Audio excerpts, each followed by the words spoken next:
Hey, what's up X-Men fans? Thank you so much for clicking on today's video. With the release of X-Men 97, I've kind of gone nuts over X-Men props. So in the next series of videos, you're gonna see a Cyclops visor build, an accurate 97 Cyclops visor, and Wolverine's helmet from the upcoming Deadpool 3 movie. So if you want to see those builds, make sure you're subscribed. But today, we're doing the master of magnetism himself, Magneto.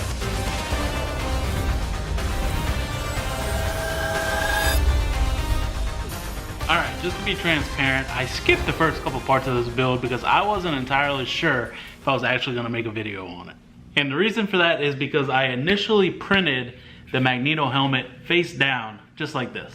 I typically don't do that. I prefer to print them up like this, but being I have the new Bamboo Labs A1 combo there in my room, I hadn't tried printing it like this yet, so I said, let's give it a shot. And for reasons that will soon be very apparent, I still do not recommend printing it upside down because of these images. So when I printed it upside down, I was left with a big old chunk right here where this big sandy tan area is that I could not remove from the support.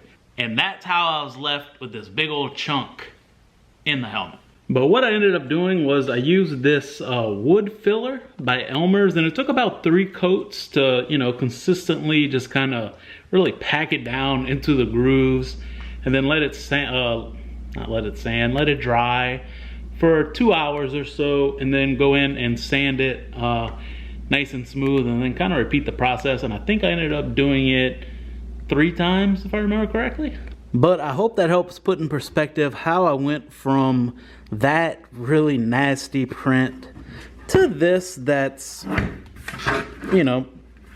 somewhat smooth on the top. But now we're gonna start the actual sanding process.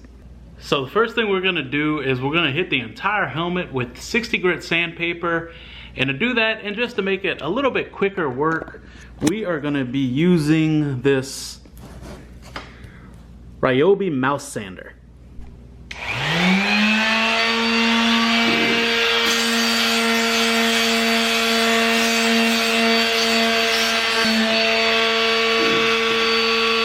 So after you're finished the 60 grit sanding, you also need to do 120, 180, and then this is all the way up to 220, and then even after 220, I'm gonna take it inside and I'm gonna wet sand it with 400 just to get all the dust off, and then I'm gonna let it dry.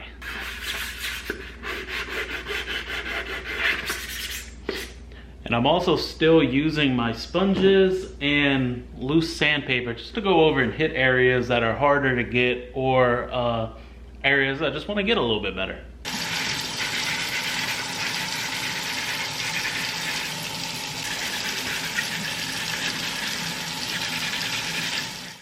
It is day 2 of the Magneto helmet build, and today we are going to be bondoing the entire helmet. We're gonna thin this down with acetone. I'll go over that here in a second.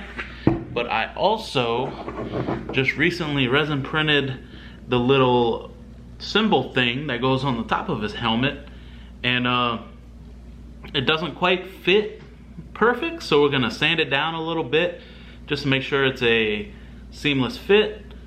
And we're gonna do that today too.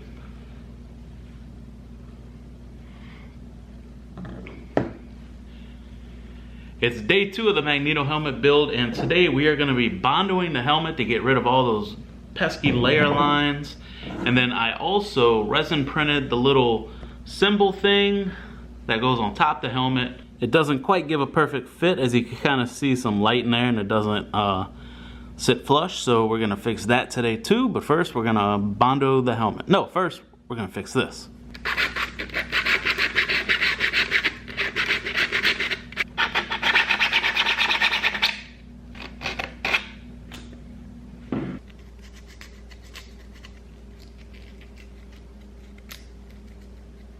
This particular step was a whole lot easier before I lost my files. Alright, so for the bondo, first off, make sure you have your proper PPE like gloves and then a mask. But all we're gonna do here is mix equal parts a Bondo glazing and spot putty in my little Bondo cup.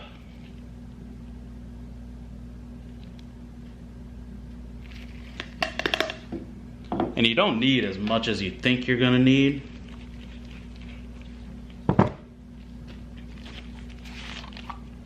With equal parts acetone or nail polish remover.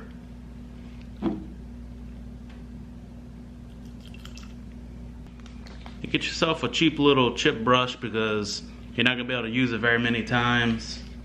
And go in and mix that mixture up.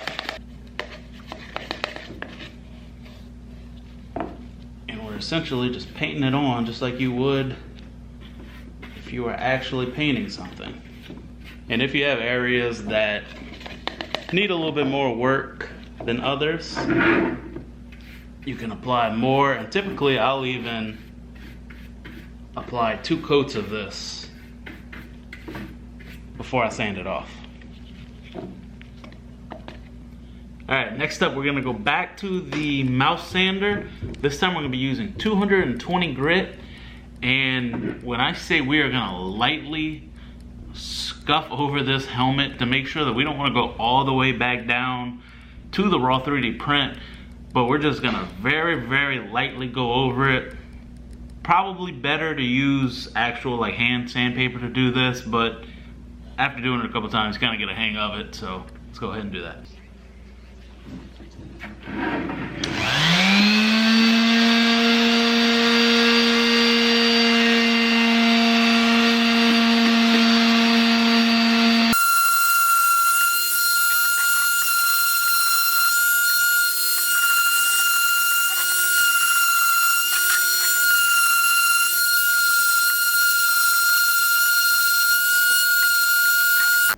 So I definitely need to go back and hit some areas that still need a little bit of work, mostly like here on the visor and then under it.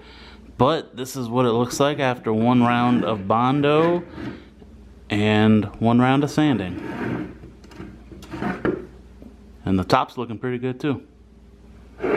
There's still a couple spots of the helmet that I need to hit with more Bondo, mostly around the like the bottom part of the visor and then under the helmet. And I just need to hit these. I'm gonna hit them with straight Bondo. I'm not gonna thin it down with acetone, just to make it a little bit thicker and help get into those lines a little bit more.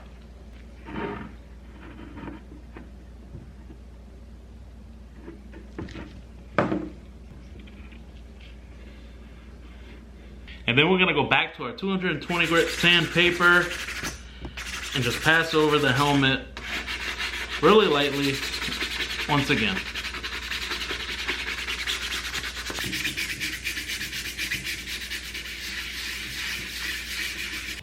We're going to be using this Rust-Oleum 2-in-1 filler and sandable primer.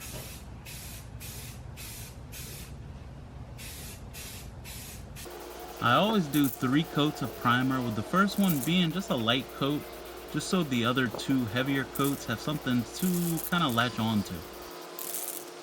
I gave the primer on the helmet about 2 days to dry. Now we're going to go back over it with the Ryobi mouse sander with 220 grit sandpaper. And this is really going to kind of give us an idea of what layer lines we have left. So after that, we're going to hit it with the Bondo once again, but we're not going to hit the entire helmet like we did before. We're just going to hit small areas that you can tell need a little bit extra help, but it shouldn't be that many, hopefully.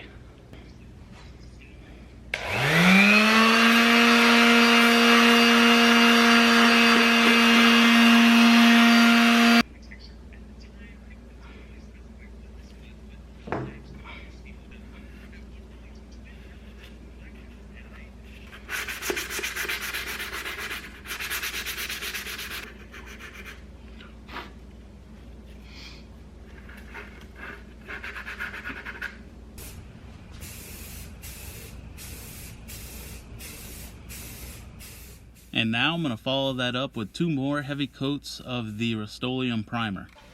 And then after giving that about a day to cure, I'm going to go in and wet sand, starting at 400 then you could work your way up to 1,000, 1,500 if you want, but typically I only do 400 to 600.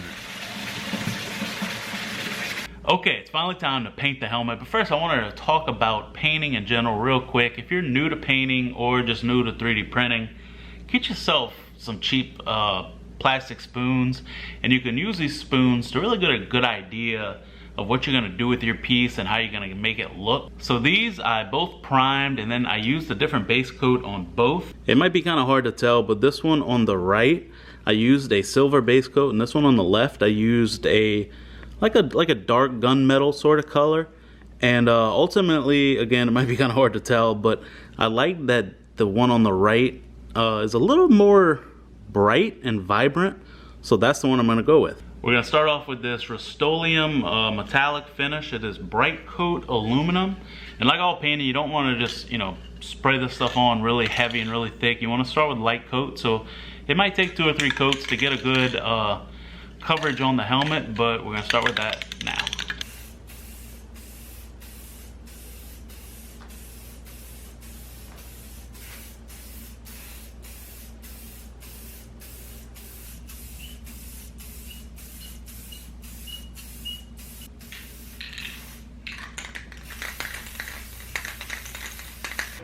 The red I'm going to be using on the helmet is this Rust-Oleum custom premium chrome paint, red chrome.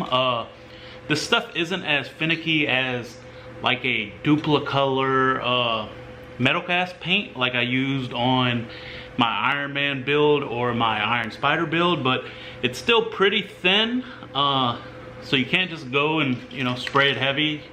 This is probably going to take 3, maybe even 4 coats. So you gotta do it really light, but let's hope we don't mess this up.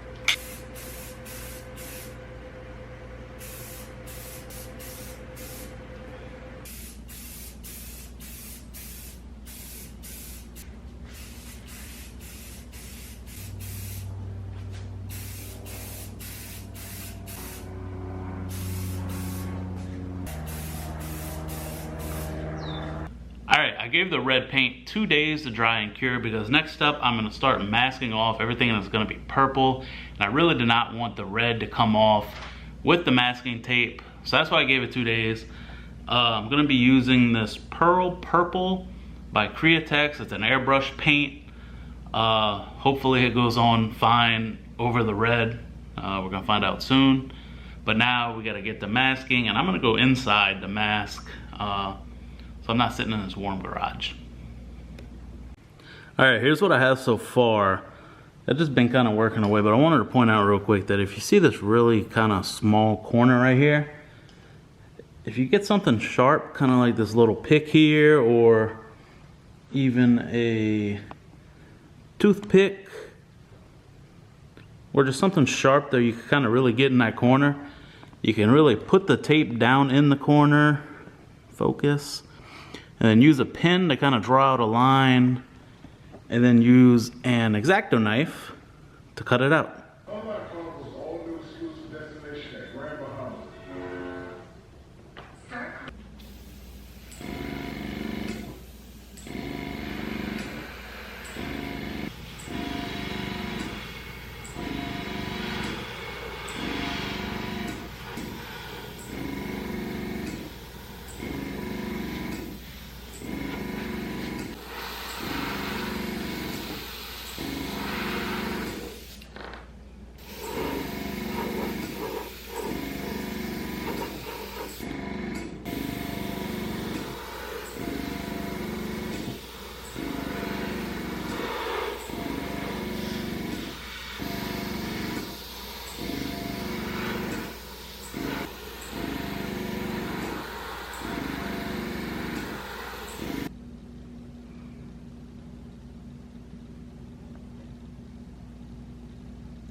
All right, I got a good bit of the excess masking tape taken off.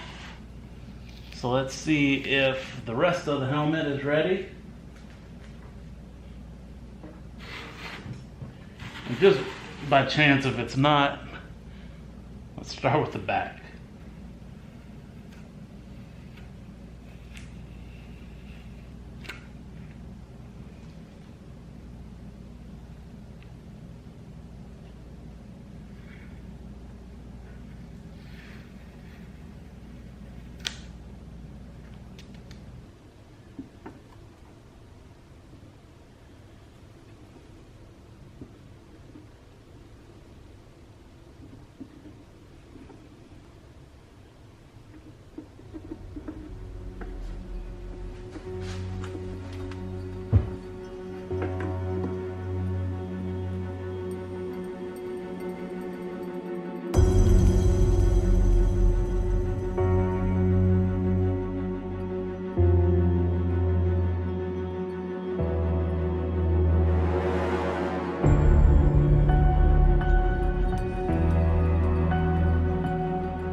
I hope you guys enjoyed the video. If you did, please be sure to hit that subscribe button so you don't miss the future X-Men builds that are coming up on the channel. And just hope you guys enjoyed it, and see y'all next time. Bye.